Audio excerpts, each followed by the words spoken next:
Hello and welcome to the Money Queen podcast. I am Alex Nicolaitis, the Money Queen. I am here to break the stigma that we don't talk about money here.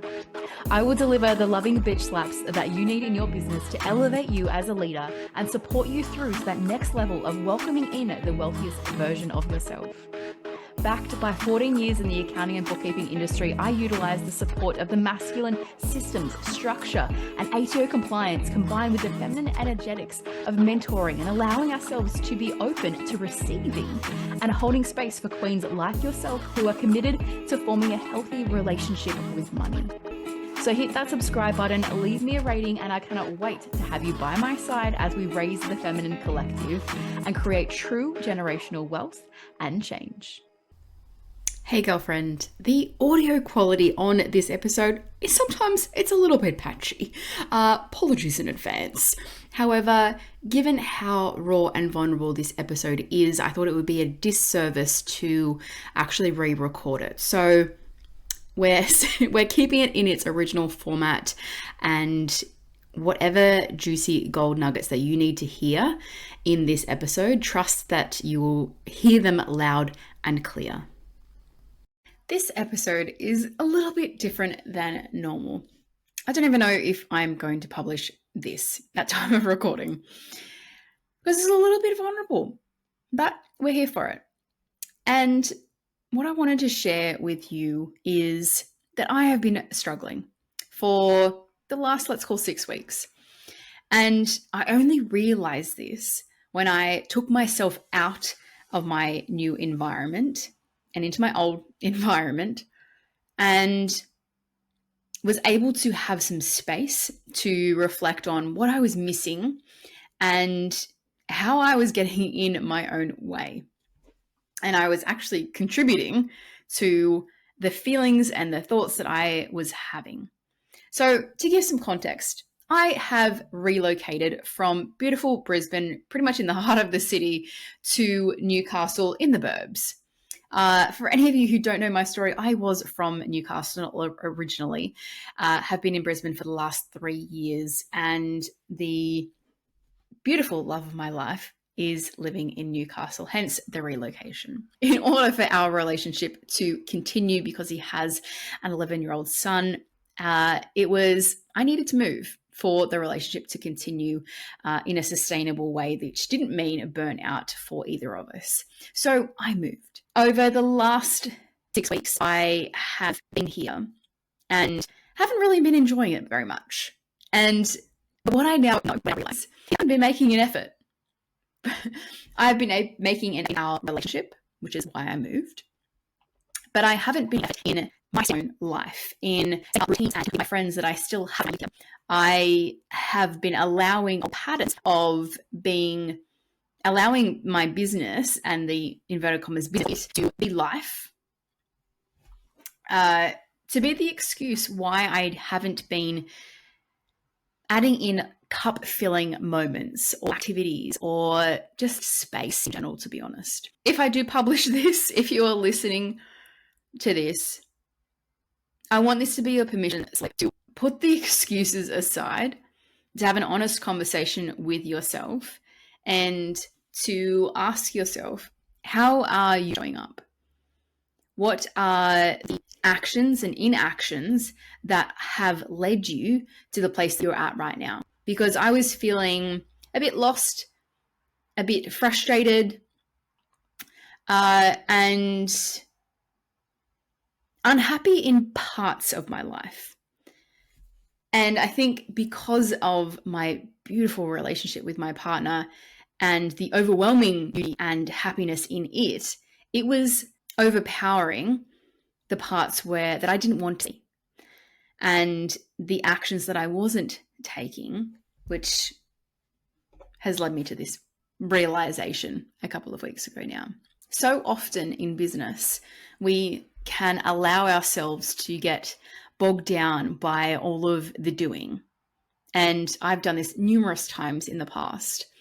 And what we often forget is the being is where you have that genuine wholesomeness of like, this Like, this is what I'm here to do. This is how I'm here to impact. This is how I'm here to create change in the world. And I've been bogged down in the doing. And so for my personal cup to be filled, it hasn't been, because I've been stuck in that autopilot, let's call it that. I've been stuck in autopilot of old patterns. And coincidentally enough, no coincidences here at all, I'm in the same physical location of where those patterns and beliefs were formed. And now what I am able to do with the awareness that I have is to tell those beliefs to, quite frankly, fuck off, and to create new ones, to create new connections with people that I don't even know in Newcastle now. Because I know that I have made a lot of new connections and friends in Brisbane in the last 3 years.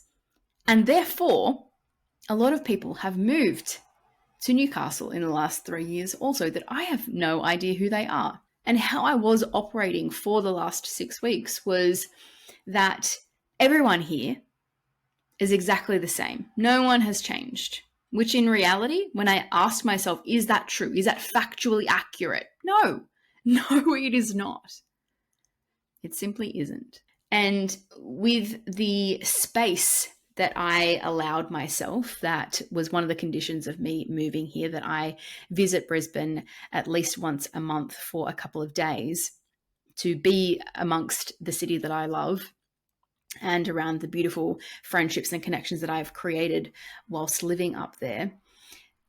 It allowed me the space to go, okay, where are we at right now? Do a bit of a check-in in my inner self, and to give myself a loving bitch slap of, okay, we get to do things differently now, because we now have the awareness. Now we know differently, we can do differently. So part of my intention of, if I do decide to publish this, of sharing this with you all, is because if you are a solopreneur or have a business with a few team members aboard your team, it can be very isolating. It can be very challenging, and it doesn't need to be. It doesn't need to be when you allow yourself to be vulnerable, when you get out of your own fucking way, when you ask for support by the people who are around you, and the people that if you put out an SOS call, they'd call you back immediately.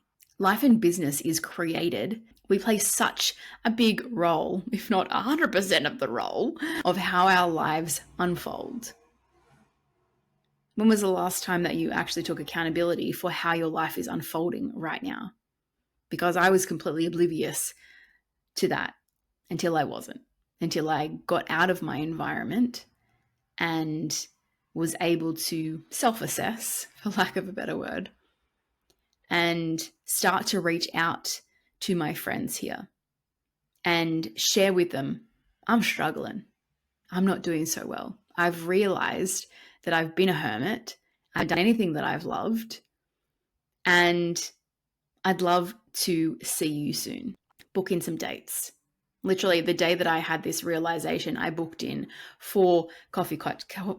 I booked in 4 coffee cups with some friends of mine, 4 individual ones, spaced over equal amounts of time, so that I had started to have a mix of work and play and connection. Because for me and how I operate, connection is one of my highest values. And having expansive conversations as well is also a high value of mine. And I literally wasn't having them. I was having them with my partner, but that's all. And whilst I love him and our relationship is great, he can't be everything. I want to be everything. And I want him to be everything for me. And likewise, I don't want to be everything to him.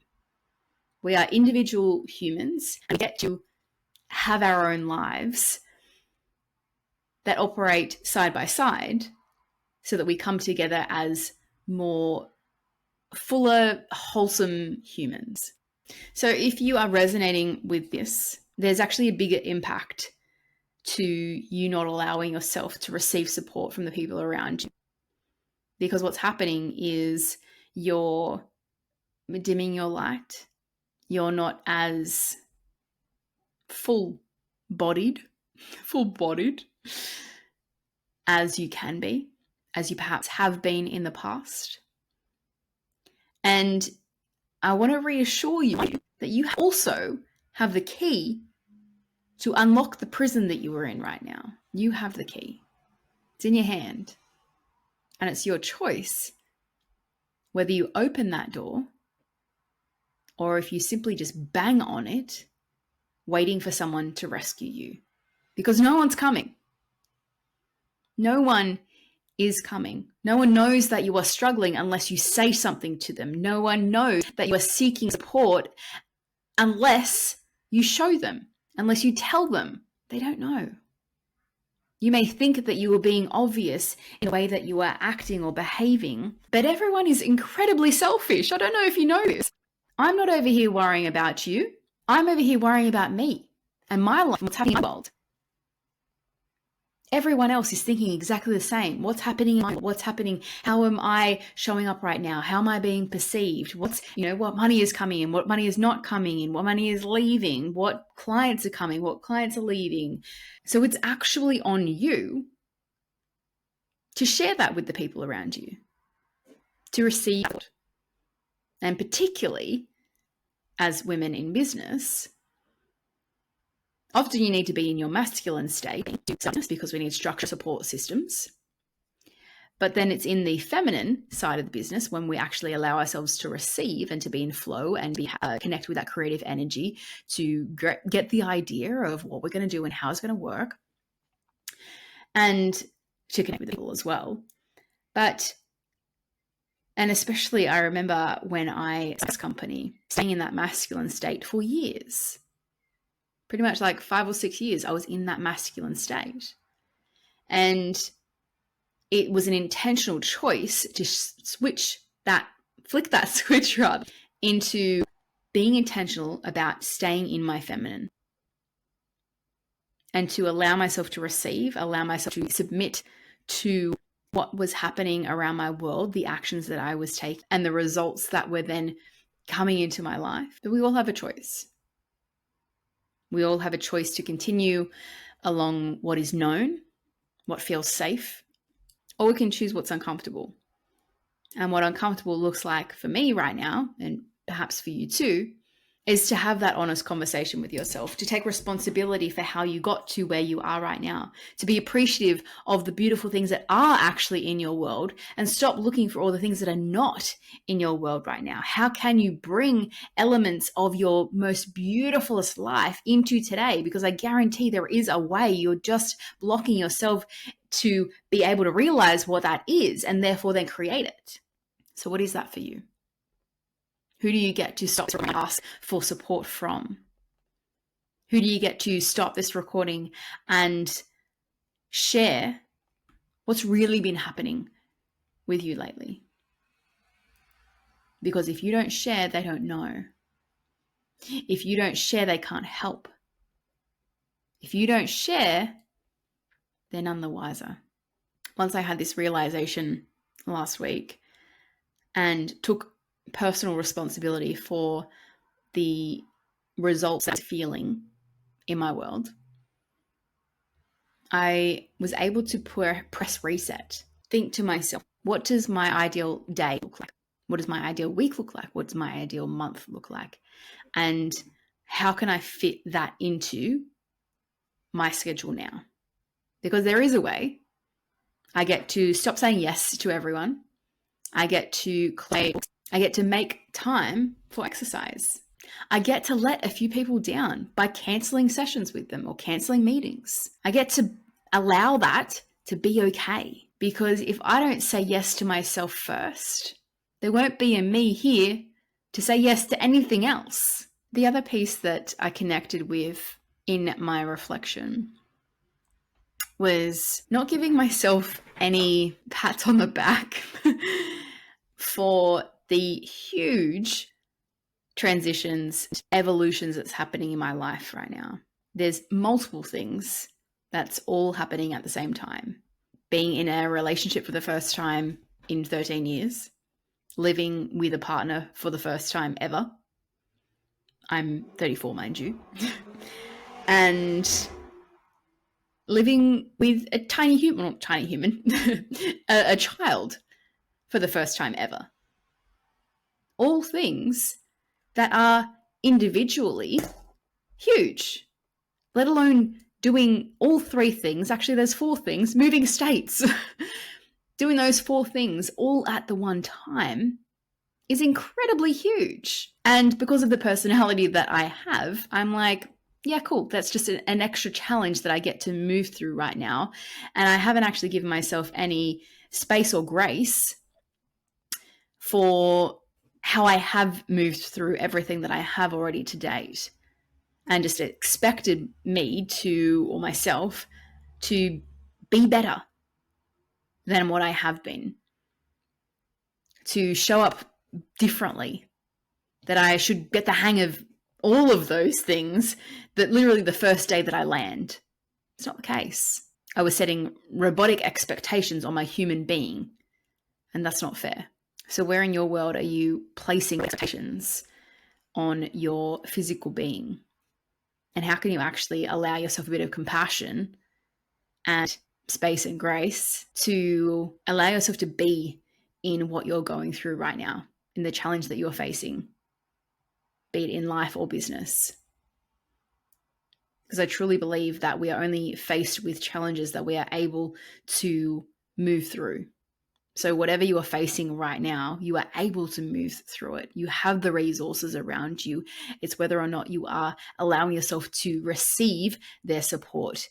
So whether or not you're allowing yourself to be vulnerable, to be held in that challenge. A couple of things that I have implemented over the last 2 weeks, once I had this realization, is joining up a gym. That fills my cup first thing of the day. Earlier and waking up earlier and training first thing of the morning, and shifting my routine with my partner so that we connect to our love relationship first off, and then I go to the gym so that both of our cups are being filled within like the first hour of every day.